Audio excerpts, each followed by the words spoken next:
Hi, Rich Pickett, Personal Wings.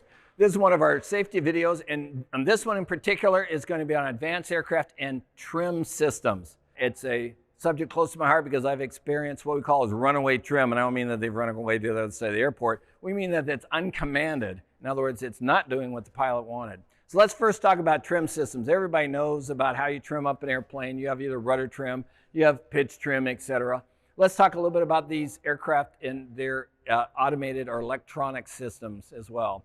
So with an electric trim system on an aircraft, what you're doing is moving a smaller surface on that control surface, whether it's aileron, rudder, or elevator, right? And you're doing it to help alleviate the stress, just like you even do on the mechanical trim. Sometimes these trim systems, in particular the electric ones, can get away from you and not do what you want as a pilot. Some aircraft, let's say for the Cirrus, they've got aileron and pitch trim. They don't have rudder trim except through a yaw damper, which is a little different system, but it's a little trimming system, but it's not what we're going to talk about today. But they have it both on the aileron and on the elevator. Other aircraft, let's say we're talking about the CJ here or 206. When you move that trim switch on your control yoke, you are moving a trim tab on the elevator only. So wait a minute, how does the Autopilot do turns? Well, because it can trim and turn the aileron. So be careful, you can have aileron trim that's controlled by an Autopilot, even though you don't have that electric capability in your aircraft itself. So it depends, like the Premier is all electric. We've got a lot of trim systems on various surfaces. So let's go over a little bit about the trim. So when I talk about uncommanded or runaway trim, that's a situation where you roll the trim switch forward or aft, and when you let go, it continues in that direction, or it goes in the opposite direction and you didn't ask it for.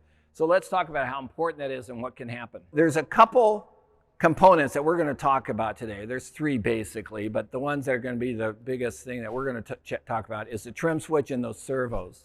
The servos are literally a motor that helps turn a drum that has a cable on it that then will move that trim tab. And there's other ways to do it too with what are called trim cartridges and so forth and Cirruses. But basically from our pilot's perspective, what we know is when we turn that switch one way, nose up, nose down, it's turning it's activating some other electronic device to do it in that direction. So if all of a sudden you move your trim switch, let's say you're in a climb, and then you let go and it doesn't change. It's still at 5 degrees and you say, wait a minute, I want 10 degrees or I want 0 degrees. And you can't have any activation of the trim. That's a stuck trim situation. But let's talk about a runaway trim first. In a runaway trim scenario, you, for example, rotate the switch back, the plane climbs, you let go of the switch, and it continues to pitch up even steeper and steeper. What's happened is something has activated that servo to continue that pitch trim. So now all of a sudden, what do? You look at your checklist. Now you don't have time to do a checklist. That's why it's so important to know the memory items on checklists for all aircraft, just like we do for the jets. You should on your pistons as well. But basically, they say on the CJs, it's grasp and hold the control yoke or the control stick if you've got an airplane with control stick.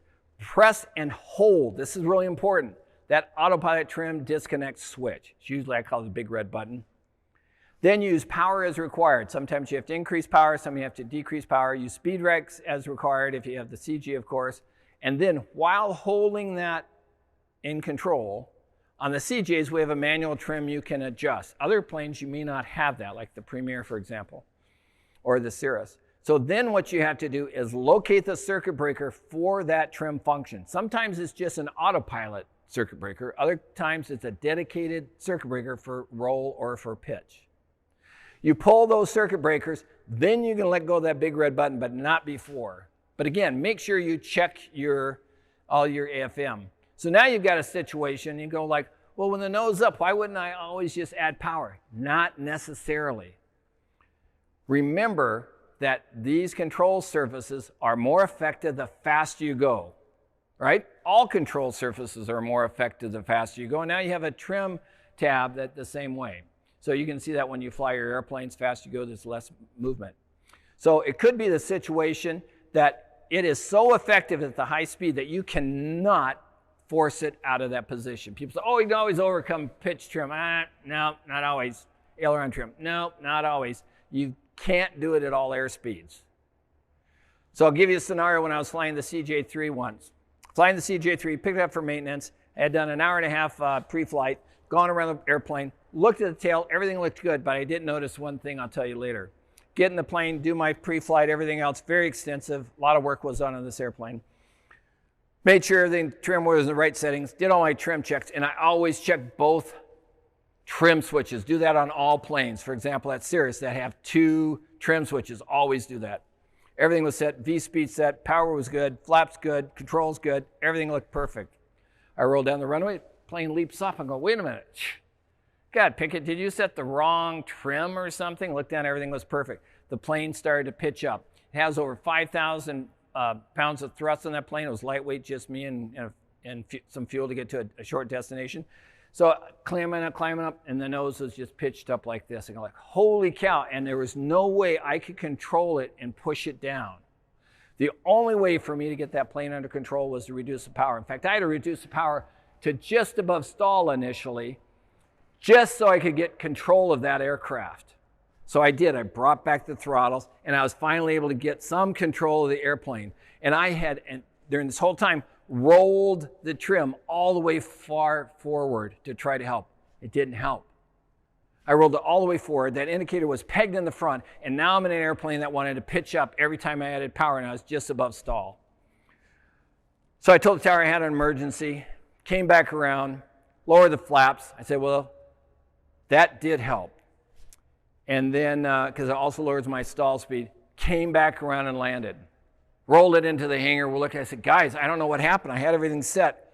We look at the trim tab up on the tail. We put it in neutral, and instead of being deflected by 3.5 degrees, it was deflected by over 12. When they had put the plane back together, they put the trim mechanism in 700 degrees out of sync. So even though I rolled the trim as far forward as I could, the indicator hit the stop. When the indicator hit the stop, no matter what I did, mechanically or otherwise, I could never put that nose down. So you want to check on that. I'll give you another quick example. I had an Aerostar 700, wonderful airplane, love that plane, 700 horsepower, 265 knots, an amazing aircraft. And living in Princeton, New Jersey, and I worked at Oracle, so I'd go to Dulles every few weeks to check on things with my team. I go to take off IMC from Dulles, looks good, I'd done it dozens and dozens of times. All of a sudden, the nose just kept on pitching up, and the trim was just going like crazy, no mechanical trim control. So I'm going through IMC. I told air traffic control I had an emergency. I pressed the top of the switch, finally got it to stop rolling because it was continuing to go to the limits. Then I pressed it and rolled it down. Then it went nose down. So now I'm going down, down, down, down, down.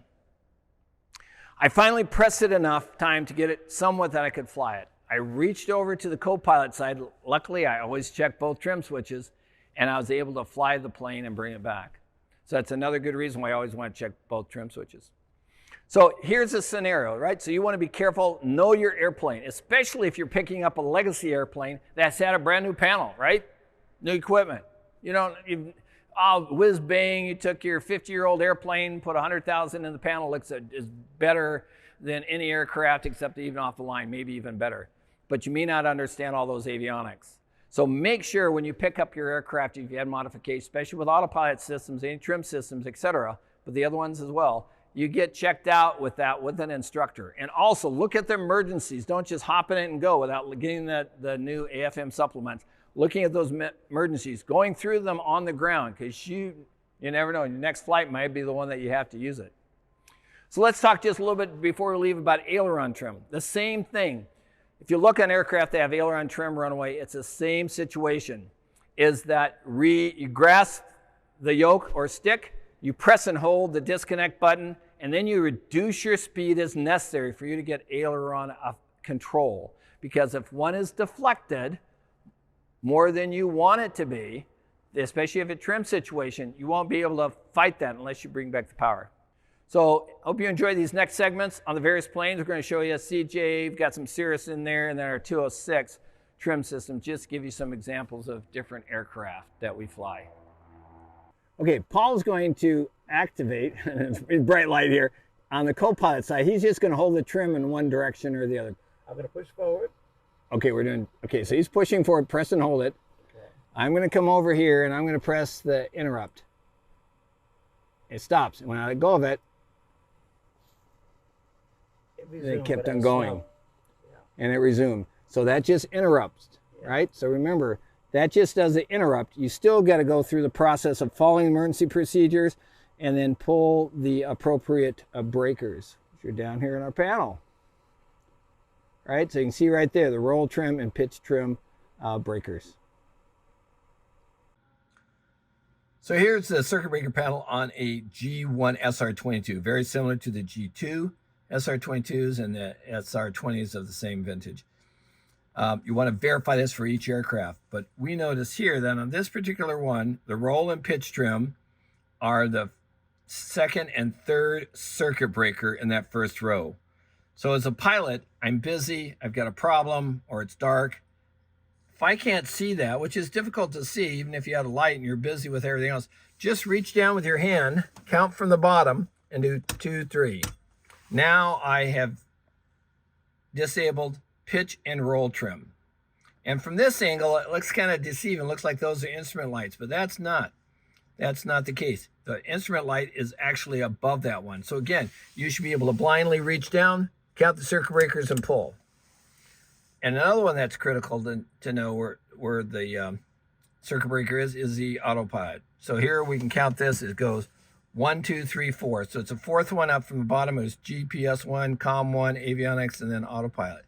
So we can just come down here and count 1, 2, 3, 4, pull it.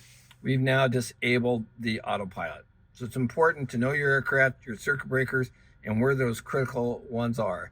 Another thing that I do, of course, is I put collars on them, those red or yellow collars that you can get from Sporty, Smart Goldens, etc. Little circuit breaker caps. I'll now show you how the electric trim interrupt works in one of the other aircraft I fly, a Citation Jet with winglets, no less. That doesn't make a difference on the trim, but I'll show you how that system works. It's indicative of the 525 series trim systems. Let's now talk about the elevator pitch system on a Citation 525 series. This one in particular is unique. There's only one of 27 of the G1000 CJs out in the wild, so to speak. But it works the same way. To give you a little bit of idea of how the pitch trim system works on the 525 series, which is very common across a lot of different jets, especially a lot of the Citations, but not all, so always verified.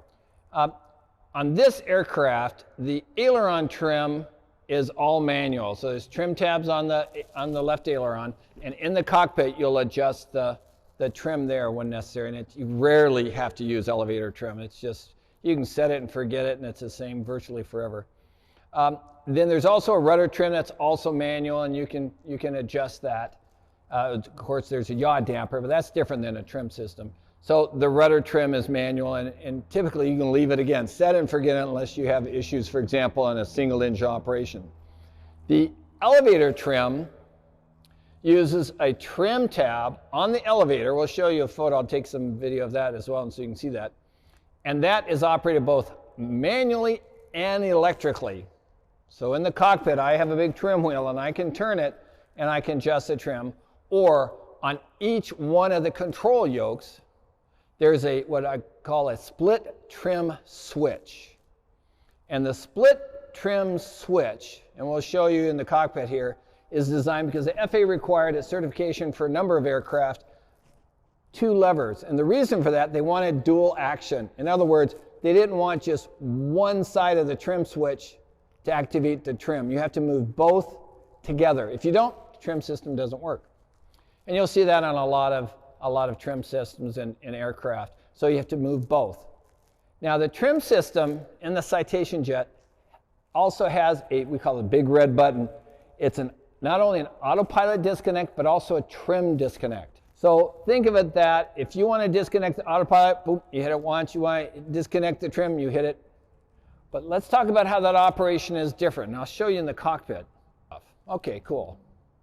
But how does that affect the trim? The only time it activates the trim is when that button is pushed. So when you first push it, it instantly disconnects the electric trim motor, and then the electric trim motor comes back. If I press and hold that trim button, that trim disconnect button, the autopilot trim disconnect button, then it will interrupt that movement while I'm holding the button. So that's a critical thing to remember. The minute I lift up on it, the motor will run if it's running one way or the other. So on the Citation, and we're going to show you inside here, and this is indicative, as I said, of a number of aircraft with elevator pitch trim systems, is that if the co-pilot is trimming one direction and the pilot does the opposite direction, the pilot has priority, which is pretty cool. So if the pilot's flying around, the co-pilot, oh my gosh, and rolls the trim all the way back, or the pilot can literally go forward, and as long as he's still on that trim switch, whatever he commands will override the co-pilot. So also think of this system, and we're going to simulate sort of a runaway trim by, on the co-pilot side, I'm going to run the trim one direction and hold it there as it's running, and then I will disconnect and hold the trim disconnect button in place. So the way I'll do it is, we'll run it, and I'll press and hold that autopilot trim disconnect. Now the minute I let go, it's going to run whatever direction I'm commanding. So that's a critical part. So in terms of our memory items, and we're going to go through the entire checklist here in a second, and I'll read it to you. If you have pitch, runaway, right, on the trim, pitch, trim, runaway, you grasp the control yoke firmly, you press and hold that autopilot trim disconnect switch. You put speed brakes out if necessary, like let's say you're in a dive. You adjust with manual trim, and then you pull that trim circuit breaker. Not until that trim circuit breaker is pulled do you release that big red button, the autopilot trim disconnect. Because if you do, it's just going to do whatever it was commanded to before, whether that's a crazy co-pilot or a runaway system. So let's look at the checklist. And so this has a G1000. So it's virtually, the steps are identical with the ones using the traditional autopilot system in the CitationJet. It's not always on every plane for the G1000, but it's keeping it the same. So let's go through this and we'll talk about it. Autopilot malfunction, elevator trim runaway. Control wheel, grasp firmly. Autopilot disconnect, press and hold. Throttles as required. So if it's in a dive, we may need to pull back. If it's climb, and it's pitched up high, we may need to add it, right?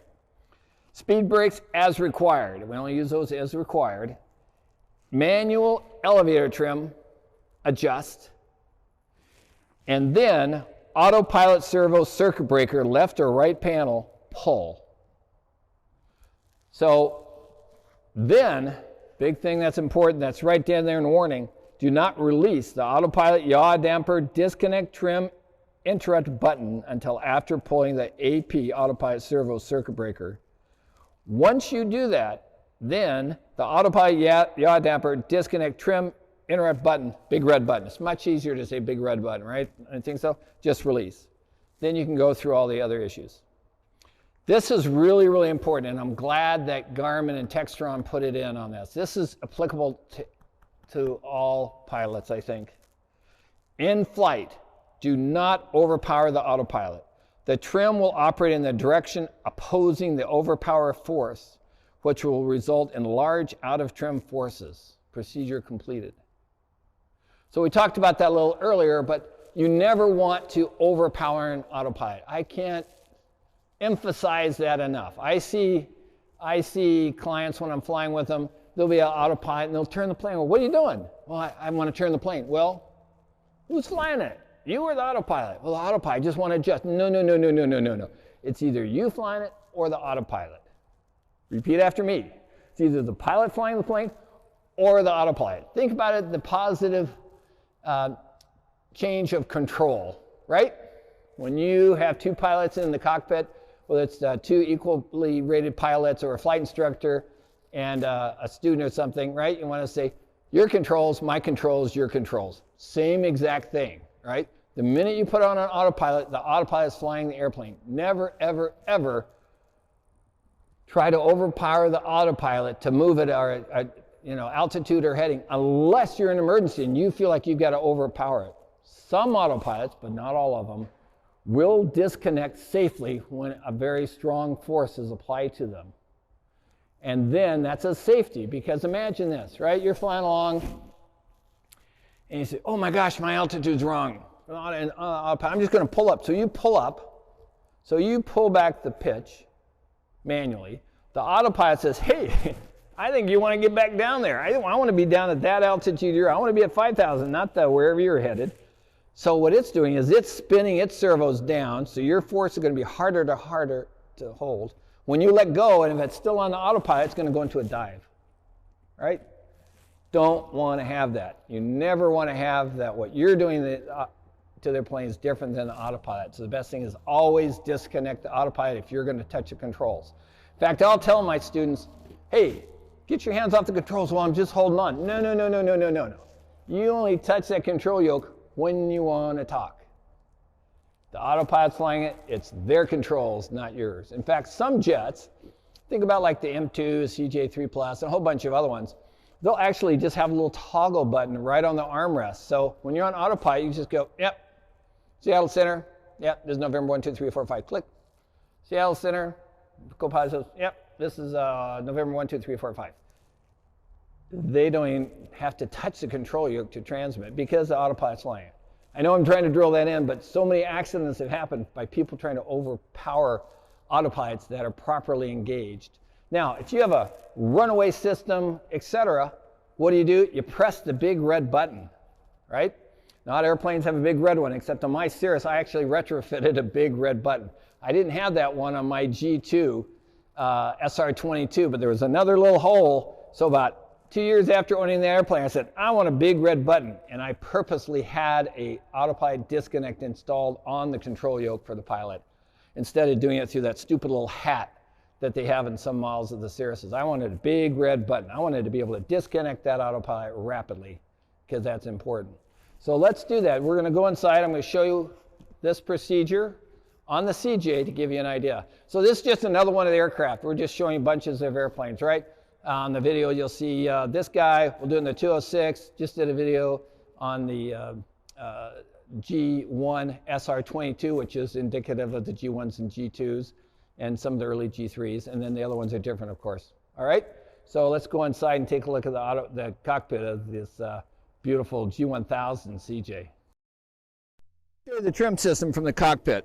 So on the control yoke, you notice over here, this is that split trim switch I was mentioning, right? Down there, you'll see the wheel. So that's the wheel, the manual wheel. It's cool to have that. So if I roll here, just one, you notice that wheel doesn't move. This one doesn't move. If I roll both of them together, that's a dual action. In other words, it takes two actions to move that wheel. So let me show you a couple things. So let's say over on the co-pilot side, I've got a guy just dinking around, or moving this, or your kids or something, and you're on the autopilot. Oh, crap, that's not what I want. I want to go forward. As I said, see how that stops? Now it goes forward. That's the priority of the pilot. So that's the pilot priority. Let's kind of simulate we have a pitch trim runaway. So we're flying along. All of a sudden, oh, crap, look at this. Pitch is going up and up and up and up and up and up. All I have to do is press this and hold it. If I let go, it'll continue. So again, like we said outside, you press it and hold it until you do everything else to control airplane. So power as required, speed brakes as required, which are down underneath here, and then you pull the autopilot servo breaker. Now, in other citations, there'll actually be a pitch trim servo or autopilot servo. So like I said, in other planes, you've got to check for the specific circuit breaker for your aircraft of which one you want to pull.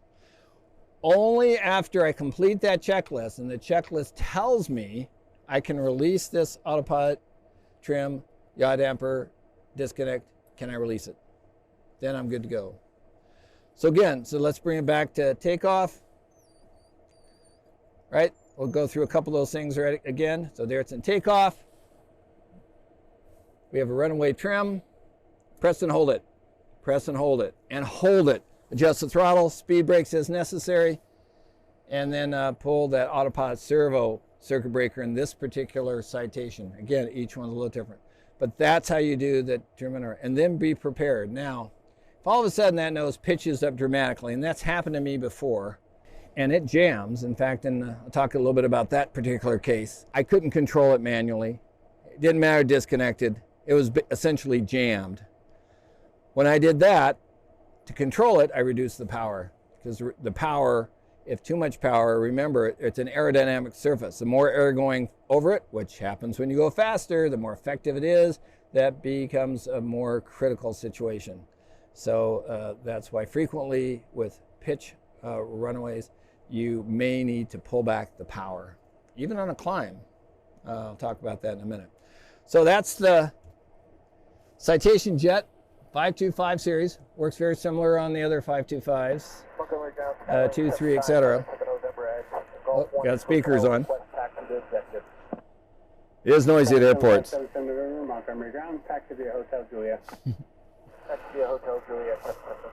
Those are awesome controllers here at Montgomery. I think ATC in general is a tremendous service. So that gives you an idea of how some of that system works. And then I'll give you some close-ups here of the panel as well. So on the Citations, we use this example in the CJ525, the CitationJet. This is G1000, but the operation is the same. There is a trim system here. We call it split trim because if you press only one, you can see the trim wheel down here. Only one segment of it, it doesn't move. Right? In fact, that's one of the tests. You check each one to make sure that by itself it doesn't. It's called a dual action.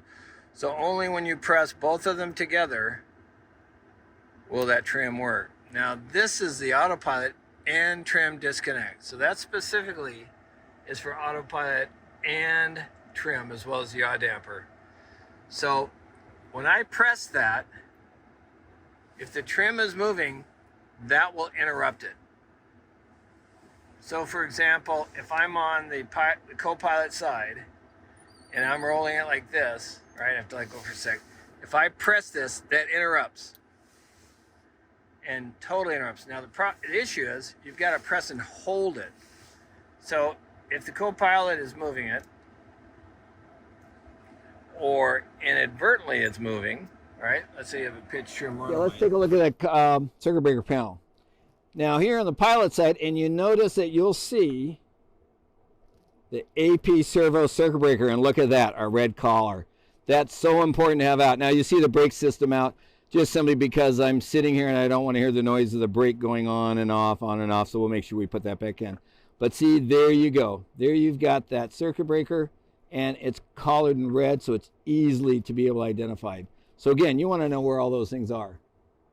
And you notice over here, on the left, I've got green. Green to me kind of indicates ice. So then if I really had a problem that for the pitot-static and AOA heater and so forth, I could check there, and then I have the left-hand start marked. But anyway, that gives you an idea of that AP servo. All right, we're at the CJ3, and we're going to show you that trim tab and how it operates. Right now, Tigray has our trim set in the cockpit in the takeoff position. So now we'll have them roll the trim back all the way aft with the power trim. So as he's moving, see how slowly that moves. So now he's rolling it all the way back. Right? So that's how slow those trim tabs move. You always want them to be super slow movement.